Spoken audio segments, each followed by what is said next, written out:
Digital 410 Productions proudly presents the What's the Scuttlebutt podcast with your hosts Don Abernathy and Jeff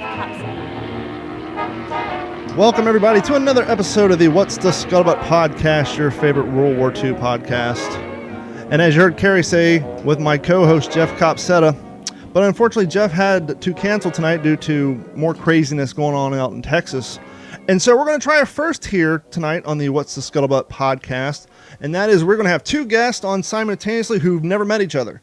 A few weeks back we had on Jeff, and then we had on RJ Nevins, who was the producer, the writer, and director of the short film Walking Point, which you can find on Amazon Prime, as well as Jeff, who was actually in Walking Point, and then Brandon, who also helped with Walking Point. And so we've had multiple guests on before, but this is in fact the first time we've had guests on where the three of us have never met before. We just have a common interest, and that's the great thing about World War II reenacting and reenacting in general, is we're a group of guys who share a common interest, and that makes instant friends out of people instantaneously. So for those of you watching on YouTube later on, up in the corner we have Tyler joining us from Vermont. Tyler, how you doing tonight, sir? And I did it again, Tyler. I still had you guys muted. Tyler, how you doing tonight, sir? I'm doing good. We are a hot mess. And joining us from California, which it's like, 7 his time, Matthew. How you doing today, Matthew? Hi there, Don. Doing pretty good. Thanks for joining us. I want to get to Tyler here momentarily, but Matthew, I know you have a deuce and a half, and I know you have a Jeep, and I've seen your videos, and you have a lot of error correct posters in the background. Are you a private collector, or do you work for an official museum? So that's actually a museum I work for. So the deuce and a half is not mine. That belongs to the museum. And I just kind of work there periodically now because everything's shut down, and it's something to do, and it's along my interest line. Oh, and Tyler just dropped his phone. Where at in California are you? I see the Golden Gate Bridge behind you, but that may just be a fancy photo. Oh. Yeah, that's just one of the stock Sure. Zoom things.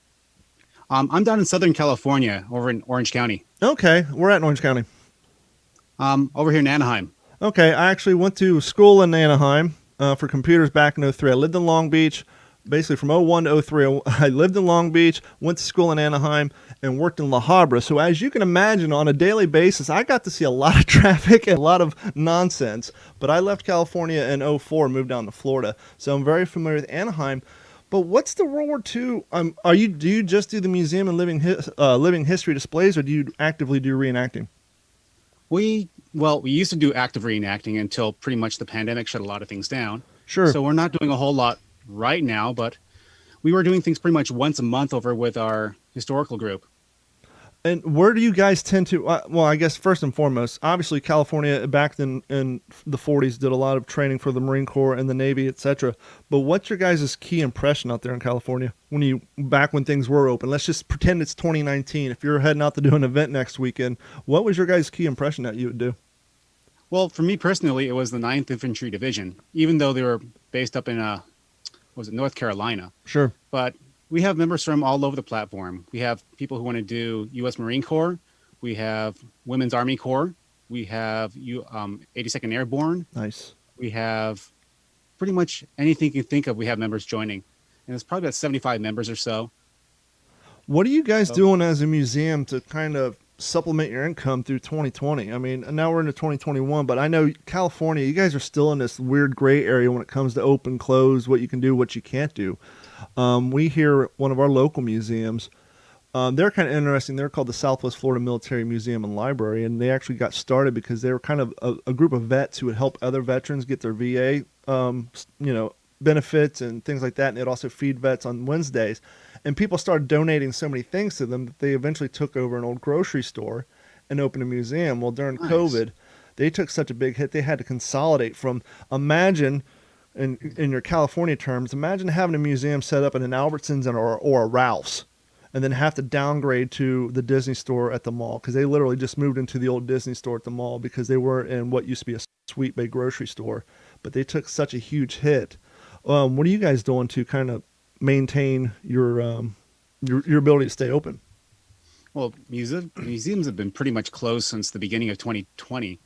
So there's no money flowing there. It's completely at a standstill. And it's probably why so many businesses and museums are starting to close doors. Yeah, it's so sad to see.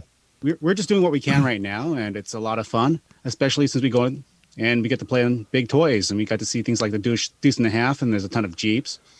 Yeah, there's even a new Vietnam War display that we're putting together, so that's coming along pretty nicely. Yeah, it's interesting to see over the last, I'd say, 5 years, the Vietnam side of reenacting starting to pick up more, which I think is pretty cool. We actually had an event here.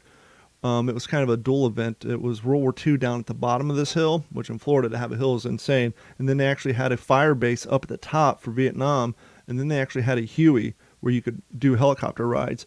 But it was, it's kind of cool to see how the community and the hobbies expanding. Tyler, what is it like up in Vermont? How's reenacting up there? I mean, I'm down in here in Florida. On Facebook, I primarily deal with guys out of Florida, Georgia, Texas, Louisiana. How are things up in Vermont? Is reenacting big up there? No, definitely not. Where do you go for most of your events? So I haven't been to really basically any events. I've been to one, which is the one in Reading, Pennsylvania. Okay. Sorry, my dogs. That's all right. But the main way that I got into it was I was exposed to it for a long time through my uncle. Okay. Who is, if you've heard of the World War II airborne demonstration team, they're based in Oklahoma. Yeah. He's one of the leading members of that and has been since 2008 or something. And so I was always kind of exposed to it anyway. Is that the same group as the Round Canopy Jump Team, or is that a different group? I think it's a different group. I'm not positive, but okay. Only reason I asked is because I had a member of them on the podcast about 2 years ago, and so I wasn't sure how many authentic jump groups there were out of the United States. And so, what was the name of the group he was part of? It's the World War II Airborne Demonstration Team. Gotcha. Yeah. And so then, so like I said, I was exposed to it for basically my whole life, in little minor quantities. But then over the past few years, I'd say I started getting into it more and more. And with him being there, it obviously helped it because, and I went down there. They do every summer, they do a 2-week jump school where people can pay and go down, and it's all World War II style. Yeah. So you wear World War II uniforms and everything. And then they have a few C-47s and they teach you how to jump out of it, along the same style. The static jumps. And so I got to go down for the jump school, which was fun. Nice. And do a lot of cool stuff. Now, I noticed on your Instagram, a lot of your impressions are PTO based, but with you being in Vermont, if you really want to jump into this hobby, you may want to put together a D-Day impression so you can scoot on over to Ohio every year around August to take place in the D-Day anniversary, because that's a huge event, and that's going to be the closest big thing to you. Yeah, that's what I wanted to do that before, COVID happened, and our plan was to go to Reading and that one, which I was super excited for, but, then it didn't happen. Matthew, you put out some great stuff on TikTok, and I'm sure with COVID, it kind of opens you up to have a little more time to do that. What's the one thing people hit you up with most? I instinctively, I had to ask because everybody's talking about the blackout lights. I'm like, too bad you don't have the pole on your Jeep, because that's always a fun story. And but how has people's response been, and what's one of the things they're most interested in out of all the stuff you guys have? Well, it's funny on TikTok, since it's an ever-changing game, and what was kind of popular, say, 6 months ago is completely changed into something new. So the biggest thing I've been doing lately is responding to questions, because it seems that people have questions and it's fun to answer them. And I'm enjoying a lot more because I can keep them short, sweet, and right to the point. So the blackout light's super popular, and it's bringing all the military veterans out, and they're all talking and anecdoting. Yeah. So it's kind of cool to see how it's just brought a whole community together. And by the way, for you guys listening, with the Iwo Jima anniversary, I replayed the interview that I did with Mr. Robert Glenn, who, as he explained and as I played in the clip on YouTube and TikTok, he was actually sitting on a gurney after getting wounded on Iwo Jima when the flag went up. And we've had the luxury and pure benefit here at the What's the Scuttlebutt podcast to have interviewed 6 veterans or people alive during the time. And the reason I say that is, I've interviewed a female, but sadly the audio isn't that great. It's when I first got into it. I interviewed this guy at this beautiful mansion with all marble. Now, if anybody knows anything about audio, marble and audio don't go well together, and so the background's really echoey. But this guy was 6 years old, and he lived in Germany at the time. and he can remember vividly about the battles going on in his village. And if you can get past the echo, I strongly recommend going back and listening to that episode. But the reason I bring it up is this generation is leaving us faster and faster, especially after COVID. So if any of you guys out there know anybody who was around at the time, they don't even have to have served. If it's your great grandmother who was alive during the time, who, obviously the only caveat is they have to be pretty cognitive, at least in their head, to be able to recall and tell a decent story. They don't have, I can always edit out pauses and things like that, so don't worry about that. But as long as they have a recall, email us at info@d-410.com or mail call at WTSP-WorldWar2.com, because we really want to get as many of those interviews in the can. Sadly, I think now, out of the 6 I've done, I think 4 of them have since passed away. I was happy. I got very lucky to interview one gentleman while he was actually at hospice. It's sad to think, but I was so thankful that his daughter was able to set that up for us so we can get his memories on record for everyone to, share now that he's since passed. So I can't express the importance that if you guys know anybody, simply send us an email at mailcall at WTSP-WorldWar2.com, and just whether it's the grandchild or their child or even them, just all I need is an email address or a phone number, and I'll do everything else on my side. So if you guys know anybody, please send them my way. It's interesting what you're saying, Matthew, about TikTok, because I signed up last year, and I was getting a few likes, this and that. And I don't know if it's because of the Iwo Jima anniversary and World War II was just kind of in the air on the internet, but my channel blew up over the last week. I went from high 4,000s to the low 5,000s.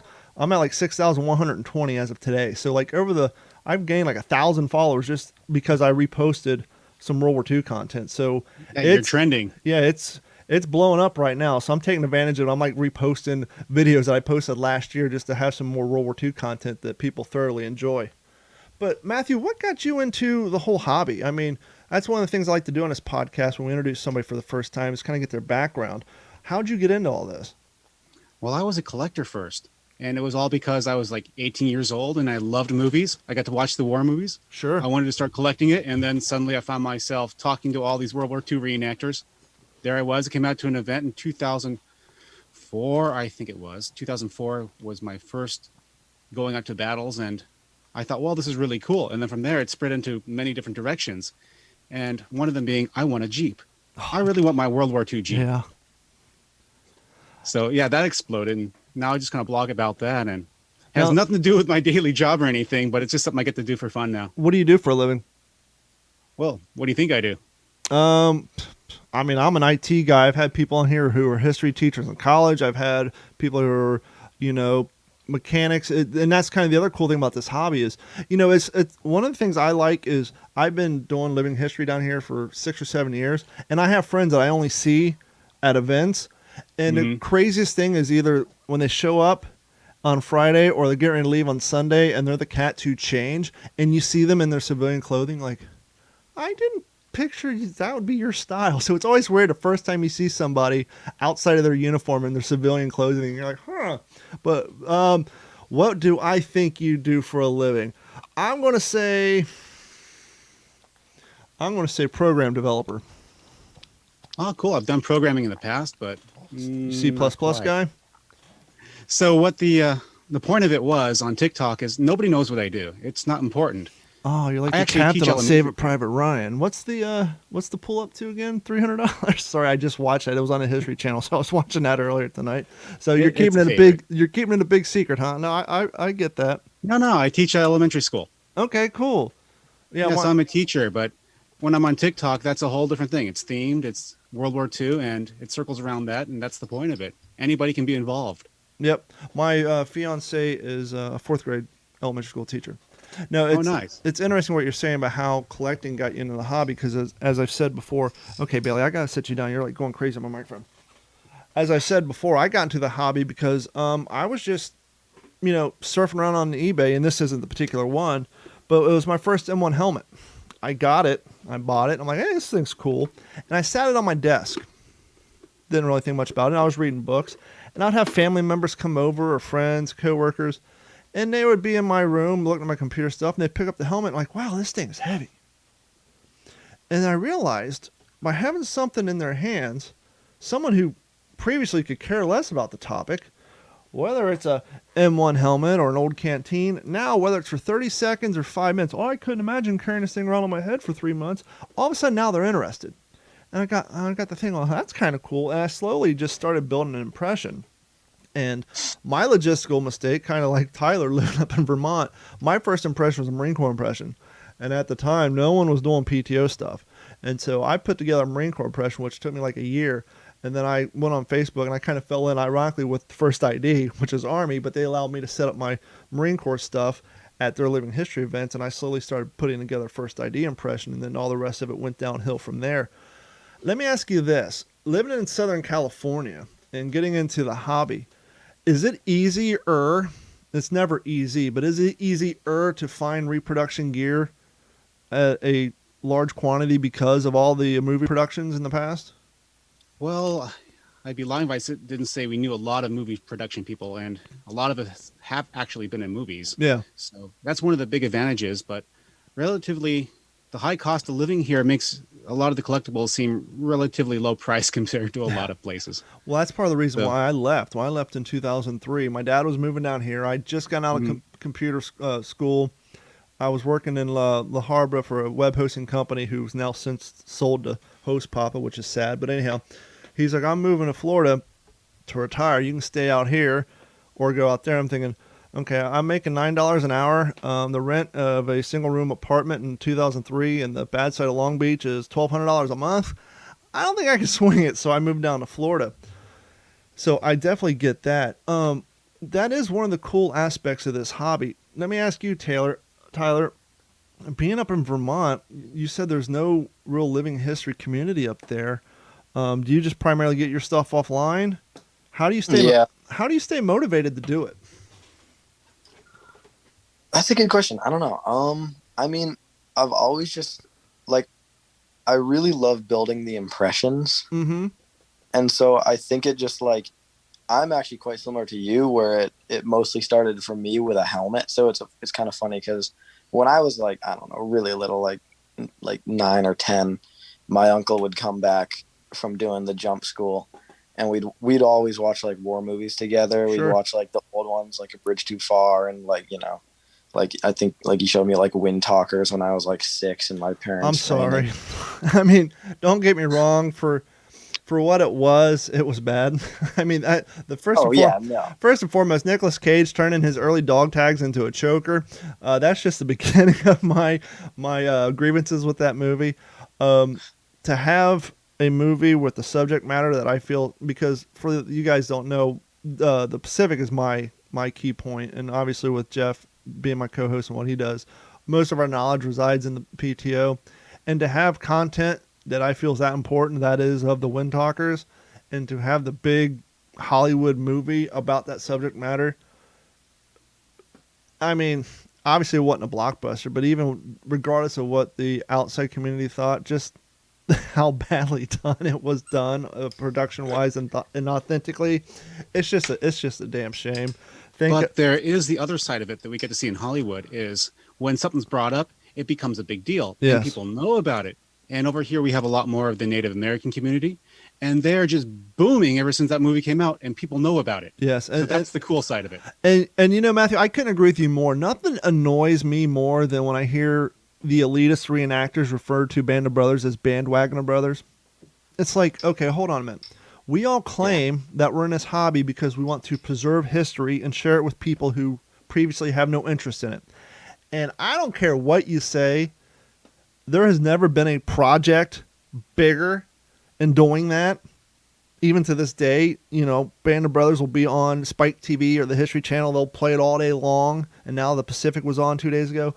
But there is not a mainstream product that has ever been done, with maybe the exception of Save It Private Ryan, that has introduced an entire generation of people to the subject matter of World War II, to the fact that people know the names of these gentlemen. They know who Dick Winters is. They know who Babe Heffron is, William Garnier, One Lung McClung, all those people. And to say, yes, I get it, because when that movie came out, now 3/4 of the reenacting community were doing airborne impressions. I get that aspect of it.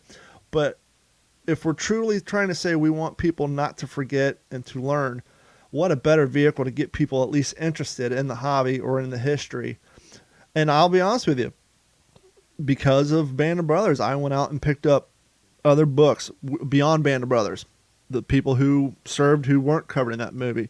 I'm looking at my collection over here.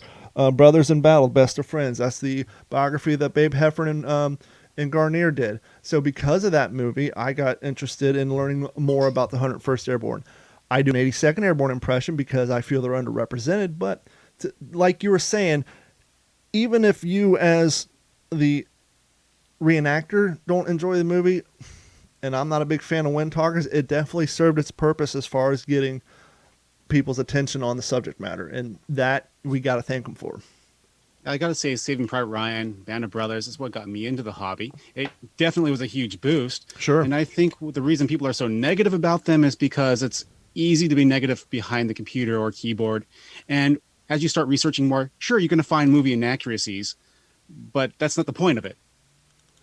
Yeah, and Tyler, I don't know if you've experienced this as well, but that is I guess the best way to say that is the price we pay for being reenactors, being someone who's quote unquote an expert in the topic.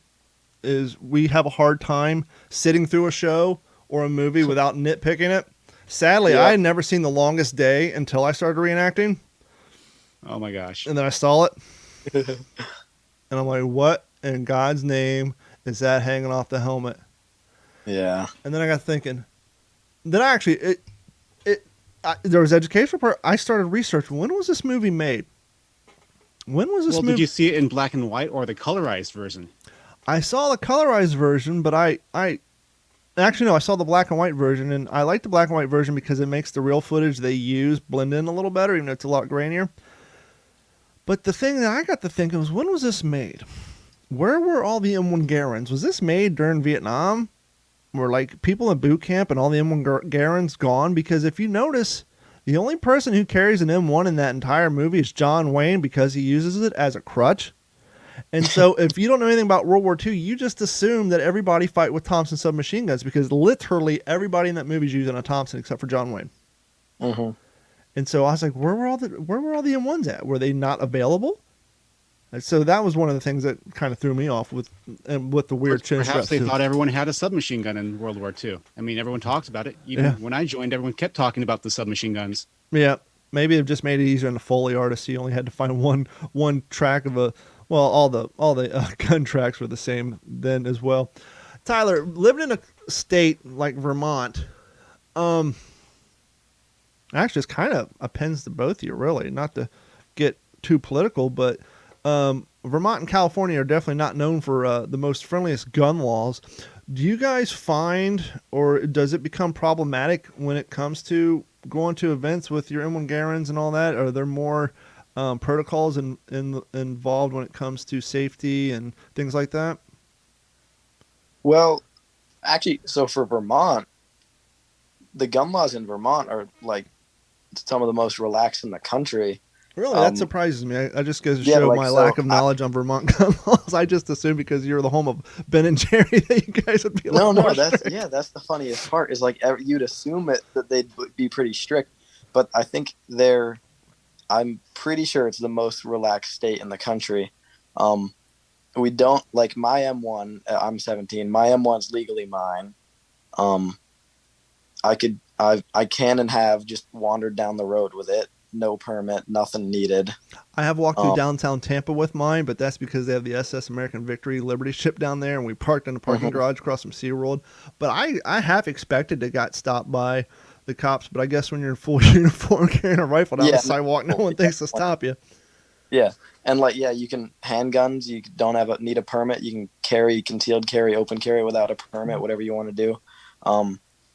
So I haven't run into a single problem. I mean, the town I live in, it's not most people in the town are anti-gun, but the main thing in Vermont is nobody lives here, so to speak. So since it's then you have the freedom to do whatever you want.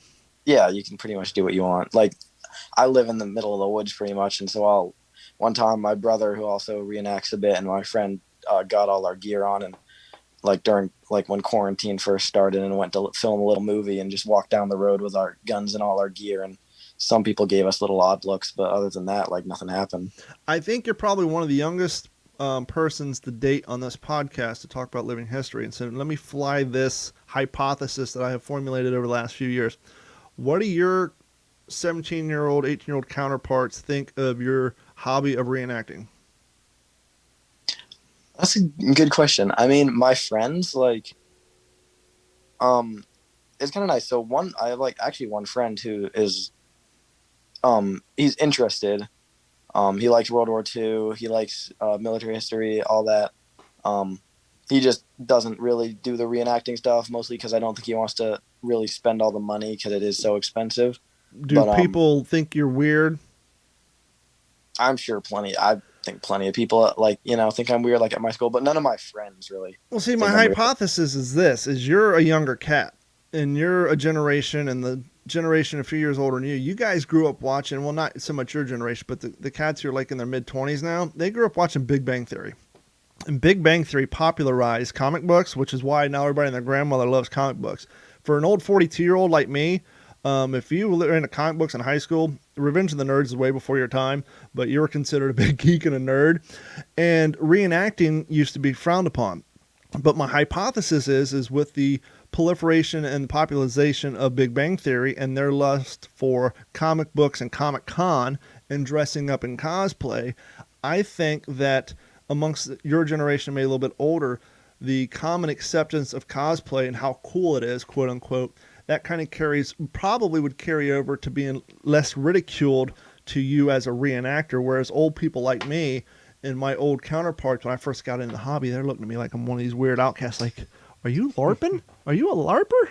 No, it's kind of like cosplay, but the people I dress up of actually existed instead of, being in a movie or a comic book. And I'm not going after cosplayers because, once again, the social acceptance of cosplaying makes it a little bit easier and understanding and less alien for the general public when talking about reenactors and living historians. Do you kind of feel the same way, Matt? Well, yeah. Speaking of Comic-Con, that is kind of my home turf here. So I've worked Comic-Con many years, and we've actually found reenactors going to those things having no idea that we actually existed as a nonprofit organization. So we've actually recruited people from like Comic-Con, WonderCon, the Los Angeles one. So it's pretty booming with the cosplay community, which is kind of a stark comparison compared to your previous topic of firearms, seeing as we're probably one of the most controlled states, and half the World War II firearms are illegal here. And if they find it, they destroy it. So, we also have a governor who decided that we're going to have background checks on ammunition. Well, not like I said, not to get too political, but on the federal level, they're trying to do the same thing.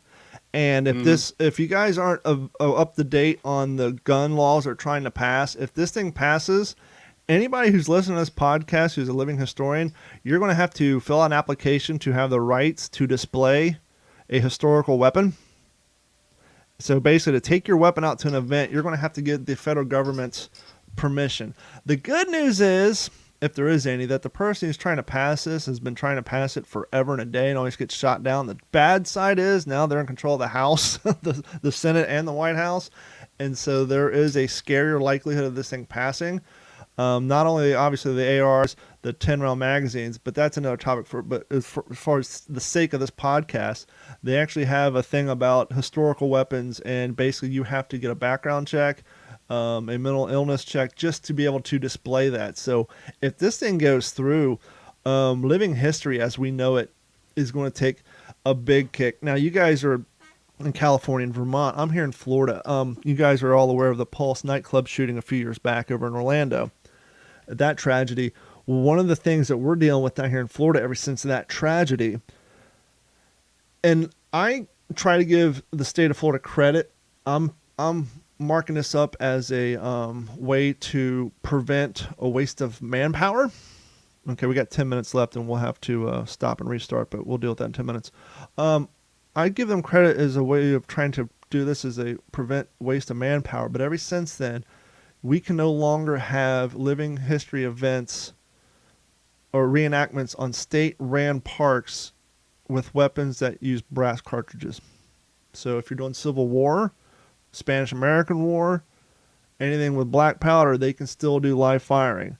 But if it has a brass cartridge, you can only do static displays. And the reason I'm trying to give them credit, and I could be completely wrong, but I'm just assuming, and look, we can try to police up all our brass all we want, but truth be told, things get overlooked. And so you have an event on Friday and Saturday. Tuesday rolls around, someone's out walking their dog, and they see shell casings all over the place. What are they going to do? They're going to call the cops. Cops are going to have to come out, set up and investigate, and realize these are blank cartridges, and you just wasted a bunch of man hours. I could be completely wrong. I'm just hoping this is the case and not just them saying, oh, well, we don't like living history. But with that being said, we have lost a lot of events down here on state-run parks because of that. And so, is that sort of a Florida thing right now? Yeah, it's been a Florida thing for 2 or 3 years. So, like we here in Florida, me personally, the biggest events I do now is in Georgia and Alabama. At Alabama at Fort Morgan, this year it's a little condensed because of COVID policies. We canceled it last year, but 2 years ago we had the 75th anniversary of Peleliu and then Tarawa. Maybe vice versa. For the first one, we actually had a landing craft out there. I think, Matthew, if you watch one of my videos with the photos, you'll actually see me a picture of me riding a landing craft. That was at the Alabama event, which was really great. And then the video I posted today where you hear me screaming about the muzzle blast when shooting over my head, that was this January up in Georgia at a Boy Scout camp. For you guys listening, if you don't know this, you can rent out a Boy Scout camp, and they'll give you full run of the place. So if you're looking for a place to do tactical events, just get online, look for Boy Scout camp, find out what it costs to rent the place out, and then just organize something on your Facebook pages. And this place is so big, we have like 4-hour-long tactical events. I mean, we're out walking 8 miles, and you get Germans in there, and it goes all day long. It's fantastic.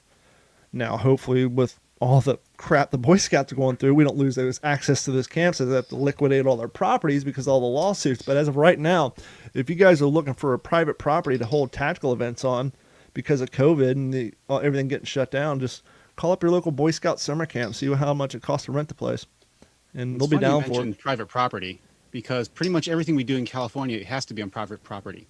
We're not going to get involved with any of the city permissions because it's a pretty big ordeal. Yeah. Unless we're trying to make a big event, which hasn't been a thing in a while. Yeah, and that's in a place like California. I mean, especially if you're like trying to do a PTO thing or like a Navy base thing. Obviously, you can do European theater operations because we do down here in Florida, but it does look a little weird to have the palm trees and the Spanish moss in the backgrounds. But we still do ETO down here as well. But it's just sad to hear that. We'll be right back, guys. Hold tight. Spam was introduced by Hormel in 1937. The product was intended to increase the sales of pork shoulder, which wasn't very popular at the time. Hormel claims the meaning of the name is known only by a small circle of former Hormel food executives, but popular beliefs are that the name is an abbreviation for spiced ham, spare meat, or shoulder of pork and ham. Another popular explanation is Spam is actually an acronym standing for Specially Processed Army Meat. Due to the difficulties of delivering fresh meat to the front during World War II, Spam became an ubiquitous part of the United States soldiers' diet. Some jokingly referred to Spam as ham that didn't pass its physical or meatloaf without basic training. By the war's end, over 150 pounds of Spam had been purchased by the United States military. During World War II and the occupations that followed, Spam was introduced into Guam, Hawaii, Okinawa, and the Philippines, as well as other islands in the Pacific. As consequences of World War II's rationing and the Lend-Lease Act, Spam also gained prominence in the United Kingdom. In addition to increasing production for the United Kingdom, Hormel also expanded output as part of the Allies' aid to the similarly beleaguered Soviet Union. Nikita Khrushchev once declared, "Without Spam, we wouldn't have been able to feed our army." Throughout the war, countries ravaged by conflict and faced with strict food rationings came to appreciate the value of Spam. And we are back for the second half of the What's the Scuttlebutt podcast. This episode of the What's the Scuttlebutt podcast is brought to you by our friends at Computers. Computers has been providing IT solutions for all Southwest Florida since 2004. Even if you don't live in Southwest Florida, they can help you as long as you have working internet. Give them a call at 239-283-11. 1120, or hit them up on act-capecoral.com, and they can log in your computer and help you with all your computer problems remotely via their website with your permission. Once again, that's act-capecoral.com or 239-283-1120. Not only do they do computer repair, they do network expansions, two-form authentication for remote logins, especially during COVID. You don't want to use remote desktop. That's not secure at all. Online backups, two-form authentication, like I just said, antiviruses, plus much, much more. Give them a call at 239-283-1120.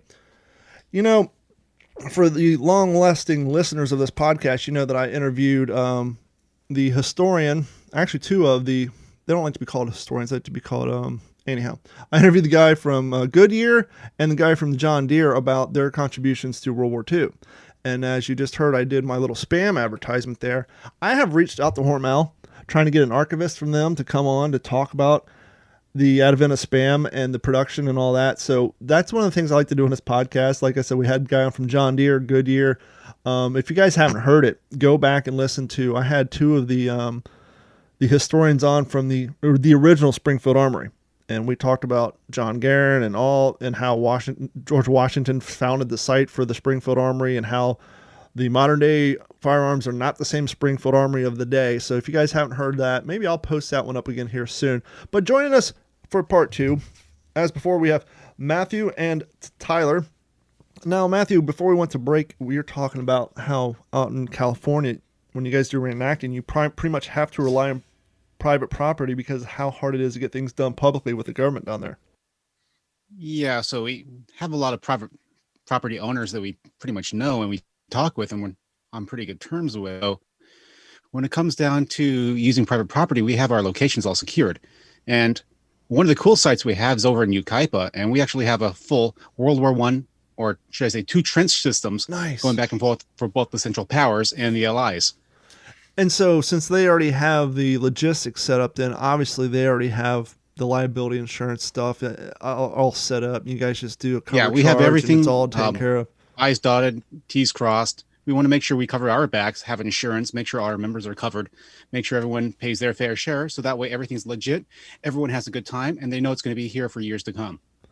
When you guys, let's pretend it's 2019. How is the reenacting community in California? Is it pretty large? Well, I think it used to be pretty large, but then I think a lot of that generation is slowly kind of fading away. They have families and other duties. People are getting older. But then there's a whole new resurgence coming up of younger generations. Like kind Tyler. of like Tyler here.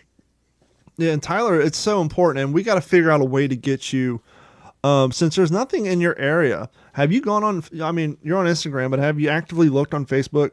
I know Facebook is a dying character, but that's where most of the reenacting is scheduled. Like here in Florida, we have the Florida Preservation Historical Society, and regardless if you do World War II, Civil War, whatever, basically all of the interest for events, the scheduling events, and all that is managed through those groups. And if you find a centralized group, you may okay, there's nothing really going on in Vermont, but over in Pennsylvania things are bigger, over in Ohio, or you may just have to schlep down to some Georgia events at some point. But yeah, you are, I don't want to sound like an old 90s song, but when it comes to this hobby, man, the younger cats, you guys are going to have to take over. Because, I mean, I'm 42 and I'm kind of considered young in this hobby. I mean, I go out to events. I was just at a tactical event with guys in their 60s. And to do a 4-mile march in your 60s, and, it gets harder and harder. And so after a certain point, you kind of phase out into doing just the living history displays. And after a while, even that becomes too much. And yeah, it's definitely one of those things that ebbs and flows, but we definitely need more and more of the younger cats out there. So we got to figure out a way to get you more active into the hobby. Yeah, another thing we have is like the younger generation have energy. Yes. Yeah. Yeah, I'm on a bunch of Facebook groups. I downloaded the app like last year for the sole purpose of finding out more World War II reenactment related stuff.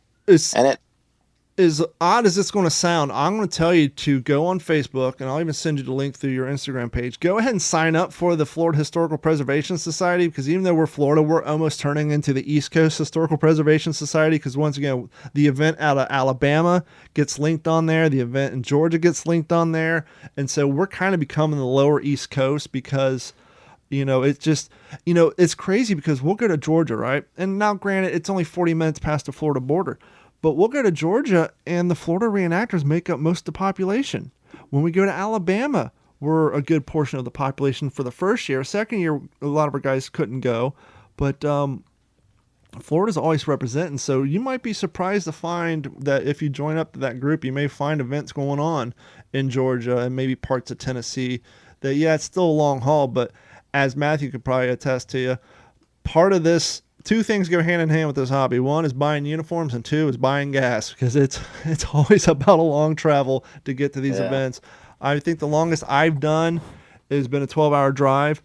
My bucket list is the event up in Ohio, the D-Day event. That's going to be like a 19-hour drive for me, which is kind of hard with work and owning my own business, but I'm hoping maybe next year when they reopen it, I'll be able to go to that one. But it's definitely hand in hand, is buying uniforms and paying for gas. Oh, which actually, I have absolutely no idea how I forgot about this one. But when I lied when I said that I'd only gone to an event in Reading, because last year we went to the 75th anniversary of Market Garden in the Netherlands.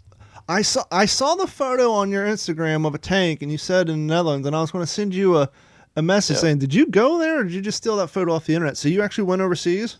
Yep, we went overseas. How was that? That was awesome. That was incredible. I don't know how I forgot about that. How was that arranged? Was that a family trip? You and your uncle? Was that like that was a family trip. My dad went to college for a little bit in Germany, and he'd always wanted us to go anyway, and so we went to we just decided to go to the reenactment too, and so I packed like a massive duffel bag of gear, and like security asked me many questions. Oh, I can imagine. Especially on the way back, because I was like coming back with like 3 different like knives in my bag, and it's so crazy because it's so different over there. Like up here, like in America, like when I was in Reading, people were just carrying their guns around like no one even cared. No. And then you go to the reenactment in the Netherlands, and I was wearing like an M3 knife on my boot because I was doing 101st. Nope. And some guy came up to me and he's like, you can't wear that here. Yeah, like, you might get in trouble. And I was like, oh, okay. Here momentarily, not to use a catchphrase, I want to circle back to what Matthew was saying about the gun laws in there, but on your point, when I first got in this hobby, I was talking to some reenactors via Facebook over in Europe and in those areas. A lot of those towns, if you're a reenactor, your M1 Garand is a permanent resident in the town armory. And it can't even have a working firing pin, so I guess they don't even do blanks over there. I guess everybody's just yelling bang bang, or maybe every once in a while they do blanks, but from what I understand, they're not working at all. And even still, after the event, you have to go surrender them to the town armory. You cannot keep them in your possession outside the event. That, to me, that is crazy. Yeah, one of the biggest questions I see over in Europe is, how do I turn my Denics into something that looks more realistic? So they're all getting the prop toy guns, and they're trying to make them look legitimate so they can actually use them for photographs. I was looking around because I have the Denic Thompson.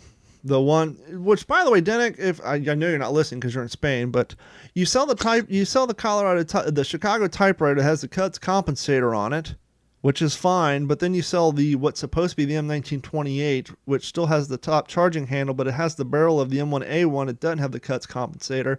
So why not just make it the M1928 with the cuts compensator to make it look more authentic? But Matthew, to you, if you get those questions, the answer is Brillo pads. We've done it to plenty. Yeah. Also, you did buy it, so they have no reason to change it. Yeah, exactly. Well, to be honest with you, I bought mine because, as I said, it took me a year to put my impression together, but I couldn't afford a rifle. So I got the Denics for my living history display.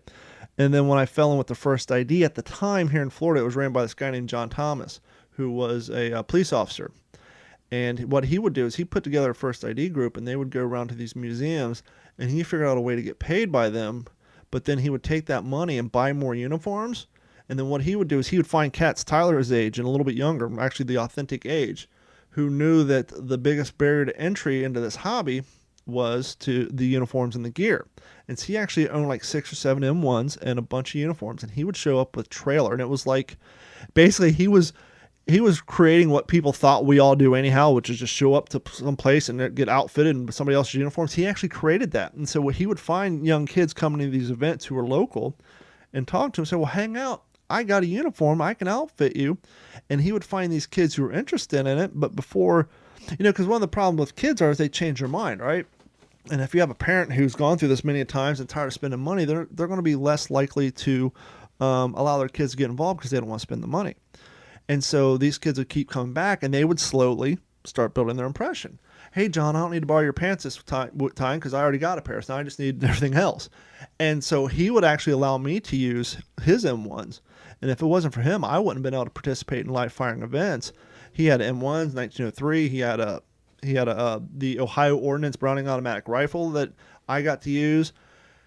And he actually started working full time for World War II Armor, and he ended up selling all that gear off to my buddy who took over. And so he has all that stuff now. But yeah, so I was the same way. So my Denix was my first thing, and it wasn't until I started working I worked in radio for like 6 years before I did this. And so it wasn't until I was working in radio plus my computer gig that I was able to get some money together. But sadly, at the time when I got my M1, CMP was sold out. They hadn't got the imports in yet. This is before they got the ton of them from Korea and before they got the 1911s. So I went to a local gun show. And it's so funny because I worked in radio, and one of the things we did in radio is we give away free T-shirts. And so I got free passes to the gun show, and I showed up early, but I was still like 20th in line. And when they opened the door, everybody started lining up for free T-shirts. Well, I got a closet full of T-shirts, so I went ahead and did a quick lap around the gun store, found the one guy selling an M1, and sadly it's an international arms company. So it's not a Springfield. Everything else is Springfield except for that upper receiver. Tyler, your mic's muted. I don't know if you know that. So it has the International Arms Code, but I've never had a problem with it because I've done some research. I know like the first 1,000 they put out, they had problems with head spacing, but my serial number's way up. But I'm going back to the gun law things. I use my International Arms Code at Living History events to explain the insanity of assault rifle bans. And people are like, what are you talking about? I'm like, this rifle used to be a Springfield Armory rifle. But back in the 80s when they had the assault rifle ban, it was illegal for a citizen to own this. So what did they do? They took off the upper receiver, cut it in half, and then this company up in Canada made the exact same thing, except for the serial number was never issued to the military, put it on, and then it was legal for civilian use. And so they basically destroyed historical parts just to put on a civilian-made version, and it made no changes to the gun. Still the exact same gun, still semi-automatic, but that's just how ludicrous it was back then that you couldn't own weapons of war just because the serial number had been issued to the military. So they stamped out one up in Canada, popped it on. It's the same darn thing, except for the serial numbers on the side instead of the back. But so mine's not a true to form Springfield because they weren't to be had. I think at the time, the only thing CMP had were like the collector's edition, and who wants to take a $3,000 rifle out into the field and beat it up? So unfortunately, I don't have a Springfield right now, but that's still on my bucket list. But going back to what you're saying, Matthew, you were saying like you can't have historical weapons. If they find them, they'll destroy them. What's that? How? No, I mean, like anything that's automatic is illegal. Anything that can fire more than 10 rounds, they don't like. We've banned the whole magazine thing, although I think they may have reversed one of those, saying it was unconstitutional or something. Yeah. So I'm not sure what the latest is. So we keep changing it. So what you're telling me is you won't see too many bars at your all's events. Just the guy who can afford a nice reproduction semi-auto one for some fortune. Yeah, there's like $6,000 out of Ohio Ordnance, and they're on back order because I know a couple of. I was out 2 years ago. The podcast got invited out to the National Museum of Pacific War out in Fredericksburg, Texas. And if you guys have never been there, you got to go. I often joke around saying they're the Universal Studios of World War II reenacting. Head over to my YouTube channel. It's youtube.com/C for channel, then /digital410. And scroll back a few years, and you'll see I actually filmed, or you can just Google National Museum Pacific War Fredericksburg. If mine doesn't pop up, somebody else will, but mine actually have backstage scenes of the museum. But when you see their living history area, it's called the battlefield, They have landing craft come out on the track. They got water grenades going off, simulating mortar strikes. You have the Marines coming out of a stationary alligator. At the end, they have a real firing flamethrower that shoots into the bunker, and you can actually feel the heat out in the crowd. They have sound system, and I actually got to participate in the event. So I flew out to Texas with all my gear. I just used their rifle, so I didn't have to deal with the TSA. But the reason I bring this up is they actually had a real open bolt Browning automatic rifle. Now, for those of us who shoot modern day stuff and M1 carbines and M1 Garands, I have, like I said, my buddy John had the reproduction Ohio Ordnance one, which is a closed bolt. When you're used to shooting modern day weapons and then you have a open bolt rifle, it's so weird. You think the thing's not charged. To get used to that, and you kind of think, wasn't this a design flaw? How easy is it to get sand, dirt, and debris inside your bolt when it's an open bolt system? But yeah, that was the first time I ever shot an open bolt. But it's a crazy gun. Sure. I should say we do have exceptions to the whole like automatic weapons thing, because we are Hollywood here, and if you want it, you can find it. It will just cost you lots and lots of money. That's correct, Matthew. I don't want to be that guy, but for those of you who don't know, gun laws are simply a way to keep poor people from having guns, because as Matthew pointed out, even as a civilian, you can get a fully automatic rifle. You just got to be able to afford. Usually you have to have some sort of purpose. Like if you want to get that Class 3 firearms license, you're probably a rental company. So it's few and far between. In California, yes, but in Florida, no. In other states, you just have to have the money for the Class 3 firearms license. Just like with this new gun law that we're talking about. Oh, you can have a 30-round magazine. They just want to put a $200 piece tax stamp on it.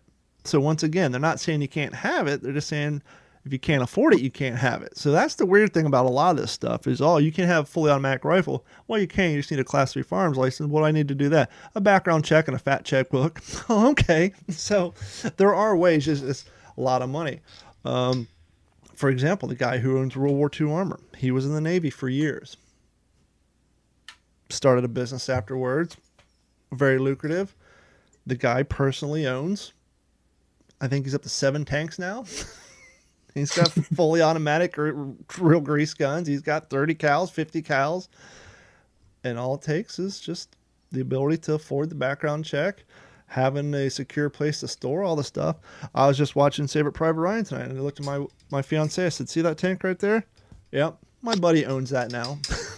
I mean, he has it in his collection. He's restoring it so that whenever they do reenactments, the Germans will have a tank. So he actually has the one they used in Saving Private Ryan, and it's the same one from Band of Brothers.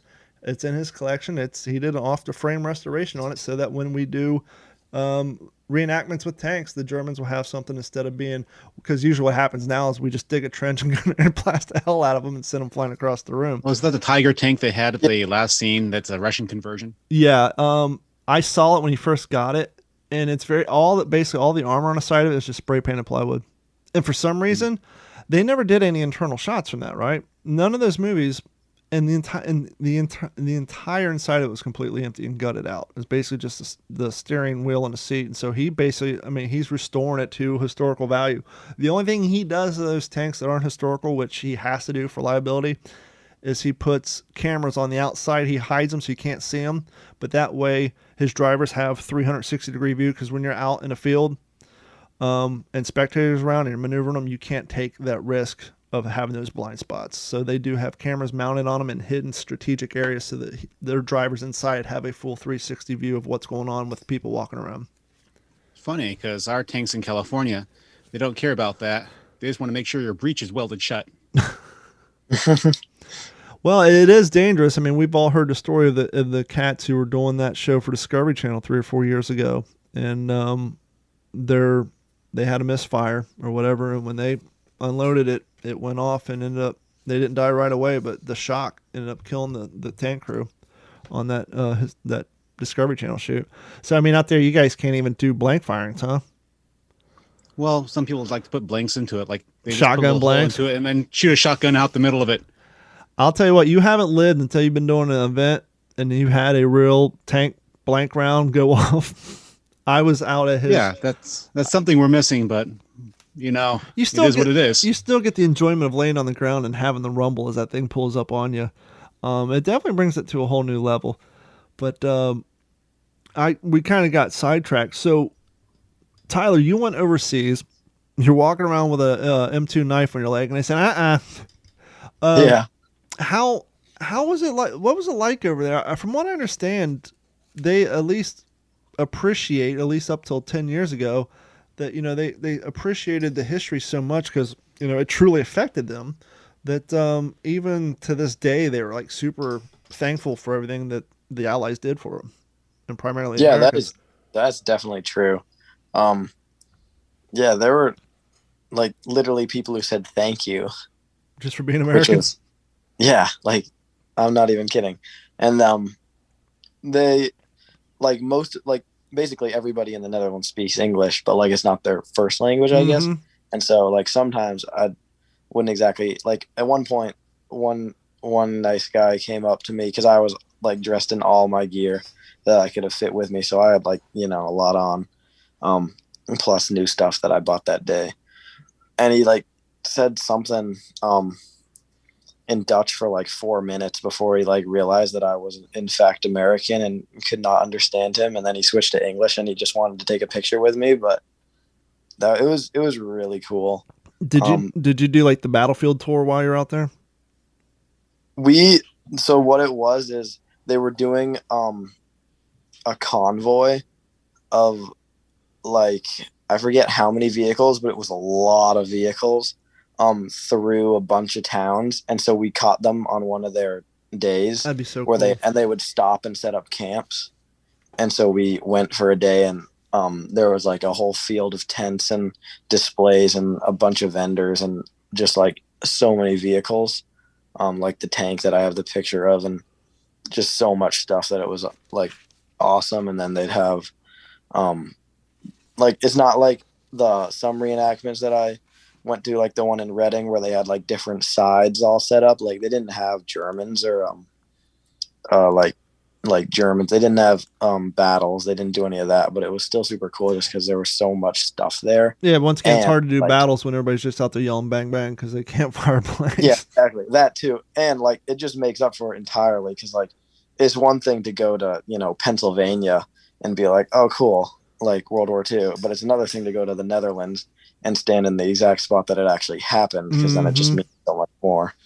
Yeah, I had a gentleman on a few years back who actually went down to Tarawa and That's around the really cool. Pacific and was seeing that stuff. And he was saying, you walk to the jungle and there's still pigtails laying around. Those are the stakes you put in the ground to string up the barbed wire and stuff. And yeah, that's awesome on my bucket list. But that's getting overseas to see some of that stuff would just be a dream come true. But it's kind of interesting what you're saying about the convoy. One of the reasons the Fort Morgan event is my favorite, not only is it PTO themed, but because it takes place on a fort, and the fort is surrounded by berms.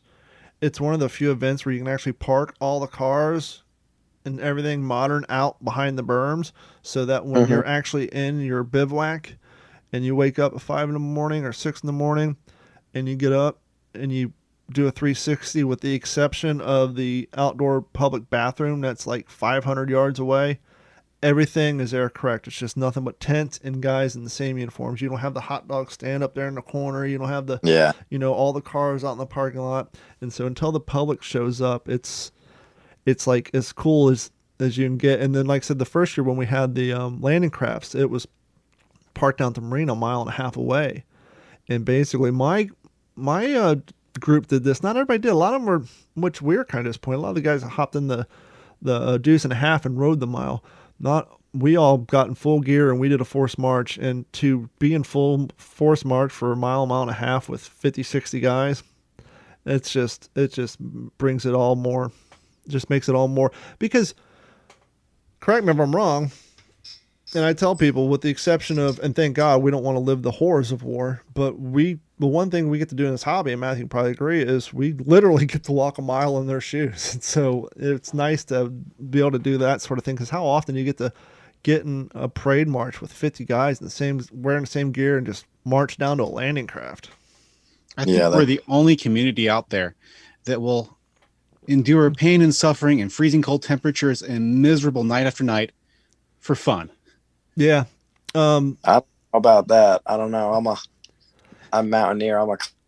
He's not that hardcore yet. You're not. January this year was the first time in 6 years I took a sleeping bag to an event. I'm usually the hardcore guy. My normal outfit is I take my 2 shelter house, 4 wool blankets, and that's it. I use my haversack as my pillow.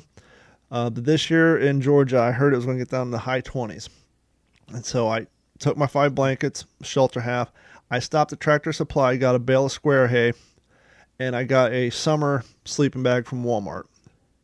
Went there, set up my tent, threw the hay on the ground, put the summer sleeping bag, then my 5 wool blankets over it. Actually, hay, the floor to my tent, 1 wool blanket, sleeping bag, then the rest of the wool blankets. And it did. It rained all day Friday, and then we went to bed. I got up Saturday. All the rain was ice on my truck. It got down to like 31 that night.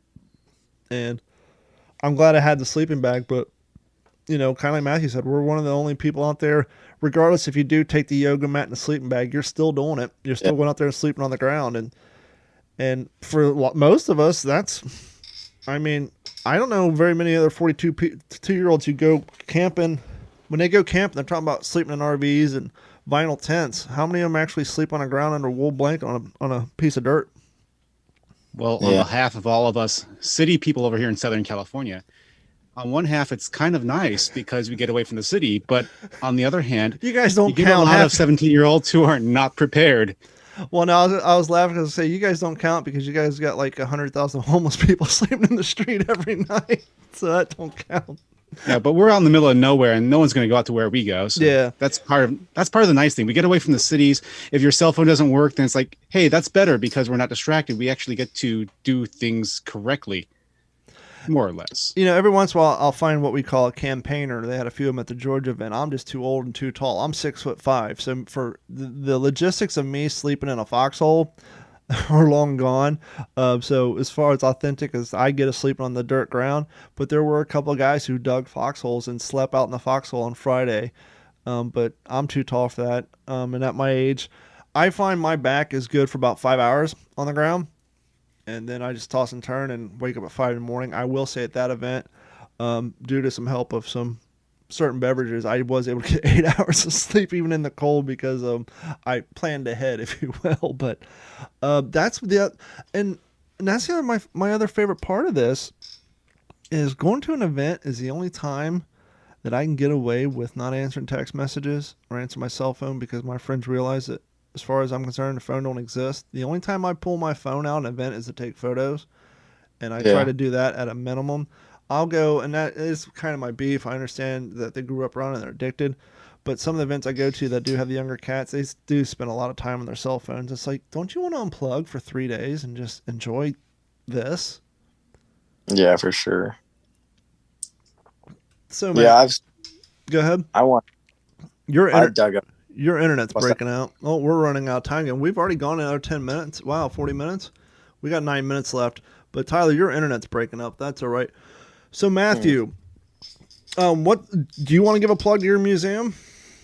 Yeah, actually, I'm going to give a plug out to my reenactment group. Sure. Because we're all kind of tied together through there. Yeah, we're called the Historical Unit of Southern California. And you can find us online. We're on Facebook, Instagram, TikTok, and we have a website, which is www.thehusc.com. So it's the Historical Unit of Southern California. I think we may have lost Tyler. His internet's dropping in and out. One of the things we do, Matthew, and I'll ask you to do this too, is after, just send me a message with all the URLs. If you have a YouTube channel, Facebook, anything you want me to share, because for every episode I put out on Instagram, Twitter, Instagram, wow. Every episode I put out on all the podcast apps, whether it's Apple Podcasts, Google Podcasts, Stitcher, Spotify, I also put a page on our website, WTSP, with photos and links to the guests, to their groups, their social media, and same thing to you, Tyler, if you want people to follow you on Instagram. Maybe you can find a group that way, but please, both of you, send me links to anything you want put up on the website, as well as some of the photos of, in your case, Matthew, some of your Jeep and uniform pics, and Tyler, you and some of your impressions in that. But it's such a hard question for you, Matthew, because your state is still up in the air. I was going to say, When do you think you guys might actually be able to put together an event? I mean, the only thing we can do right now are small things, but it's going to open up eventually. And Yeah. I'm hoping around April, May, there'll have been enough vaccine going around where people are comfortable, things open back up. And then the moment we can do things like camping and hanging out with people, go out to all these different locations that were previously closed down, Mm-hmm. then we're going to be back pretty much in business. And if we just have to wear masks, so be it. But at least we'll be able to do something. You guys couldn't even get away with organizing something on private property right now, could you? Yeah, a lot of private organizations can do whatever they want, but then what happens if it gets leaked out of the press? We could be done as reenactors. Yeah, that's true. That's a shame. Yeah, so we're playing it safe, but anything we do, it's masked, socially distant, and then once this is over, we're gonna be back. Yeah, we're still alive though. We're not going anywhere. Yeah, and we definitely need the younger cats to start getting interested in talking to parents. And here's a thought: instead of getting a new PS5 for $600, go out and get you a pair of trousers, a boots, and a tunic, and get started in the hobby. That'll get you halfway. Gotta get there. your boots first. Boots Yeah. are the most important. Get your boots. Don't buy the Chinese stuff, but as we were saying before, people are getting out of this hobby all the time. And so one of the things I suggest, do your due diligence. But go on eBay, and if they're saying, hey, this is from At the Front, or if they're saying this is from World War II Impression, buy the used stuff. There's no reason to buy the brand new stuff and pay the full freight. If you, my Cochrane jump boots, I got off eBay for $80 because the guy had them for 4 years, wore them 8 times. He was getting out of the hobby, so I bought them. Facebook groups. The marketplace on Facebook has an amazing assortment of used reenacting items. And there's no reason to go out and buy $130 trousers and then take a picture, and everybody's going to say, your uniform's too clean. It's Farby. So just buy buy somebody else's stuff that's already dirty. It's already got the holes and the wear and tear in it. Me personally, when I buy the new stuff, I don't artificially, and you guys who listen to the show know this, I've said it so many times, I don't artificially weather my stuff. Because once again, the guys out on the battlefield, they get a clean uniform. They think they're going to go rub it in the dirt for it first. No, they're going to put it on and enjoy it. With that being said, I don't wash my uniforms. That's why I have Steve out in the garage. For those who don't know, Steve is my mannequin. So whenever I get home from an event, I take my uniform off, I put it on in Steve, and it airs out in the garage for like 2 weeks, and then I take it off and I put it in my closet. So all the dirt's there, all the sweat stains are in the appropriate spots, but it doesn't have the stench. And one thing that I've learned from my friends in the Civil War reenacting, which Matthew probably already knows, if your uniforms do get a mite gamey, apparently what you do is you put them in the freezer for a few days, and it kills all the bacteria and the smell goes away. So It's kind of funny that you mentioned that because I actually have an opposite approach. Oh, yeah? Yeah, my thing is if I'm going to wear a uniform, let's put myself back in the 1940s. I don't want to wear a dirty uniform, so I'm going to wash it when I can. So I wear it like normal. I wash it, I use it, I wash it, I use it. So that way it's got the shrinkage on it. It's got the normal kind of wear parts to it from just washing it. Now, I don't put bleach and put it in the dryer. Sure. I actually wash it like you probably would have washed it back then. You use some hot water, you wash it, you scrub down by hand, let it hang dry, you iron it, you do what you got to do to make it look nice. And then you get out there and you abuse it. You use it like it's intended to be used. That is the reason why I don't wear my wool trousers at reenactments. I'll wear them at living history events, but the reason I don't wear my wool trousers in the field is because I only own one pair and I want to keep them looking nice for my Class A uniform. Because as somebody who's 6'5" and 219 pounds, and speaking of eBay, I actually found a guy getting out of the hobby who sold me his Eisenhower jacket and it actually fits. It's taken me 6 years to find an Eisenhower jacket because I couldn't find an affordable Class A jacket, the full-length one. And so now, because for a while I had to do Class B, I'd wear my wool trousers with my M1 jacket. I had 2 M1 jackets, one that's dirty from the field and one that I only wore to keep it clean for USO shows. So now that I have an Eisenhower jacket, I have a clean Class A uniform, and I'll just have to buy a pair of second wool trousers to wear out in the field to get the dirty and the muck and the grime and stuff. But no, I feel you, but more often than not, I'm out and doing living history display that's supposed to show the battle side of it. So I just, once again, I don't artificially wear it, but like my Marine Corps uniform, for example, is 6 years old now. So, and I'm here in Florida. So like it's faded in the right spots and has the gun oil in the right spots and everything else. But Tyler, do you have any final words before we wrap up this episode of the What's the Scuttlebutt podcast? No, not that I can think of. I mean, I just have a great time doing it. I think one thing that I was going to mention earlier when you were talking about Jeeps and all that is I think I was like very lucky that the first car that I ever got to drive before I had my license was a Jeep from 1944. Nice. So Yeah. that was pretty awesome. Learned to drive manual in that. I drove a deuce and a half, rode in a deuce and a half. Just had so many awesome opportunities that, you can't get anywhere else really. And I wish we had more time. Maybe we'll bring Matthew on for a follow-up episode. One of the added benefits, even if you don't live in California, if you're into this hobby, and I mentioned this on a TikTok the other day, reenactors get hired to be extras because it saves the production company money on uniforms. And so, but that being said, make sure you don't do things for free because you are valuable. Yes. And for those of you guys who have Disney Plus and have yet to watch The Right Stuff, go turn on The Right Stuff, watch the pilot episode, and when they're in the Officers Club in Virginia, you'll see my happy ass smoking a cigarette in the background of that whole scene. And then on episode 4, when they're doing the countdown on New Year's Eve from the stage, I am the tall guy in the middle of the NASA employees on New Year's Eve. So I'm actually done background work on 2 episodes of Disney Plus's.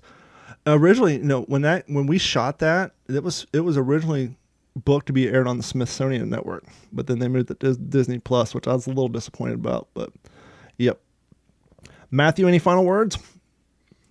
Check me out on TikTok, and I'm sure we're all linked up too. So yep. Yeah, I talk about Jeeps and World War II stuff. Thank you guys so much, and thank you guys for hanging out and joining us for another episode of the What's the Scuttlebutt podcast. Hopefully, for those of y'all listening, Jeff Copsetta will be joining us for the next episode. For Tyler and Matthew, my name is Don Abernathy, and thank you guys so much, and we will talk to you all again soon. Cool. Yeah, Thanks, thank you. Hey guys, I greatly appreciate it, man.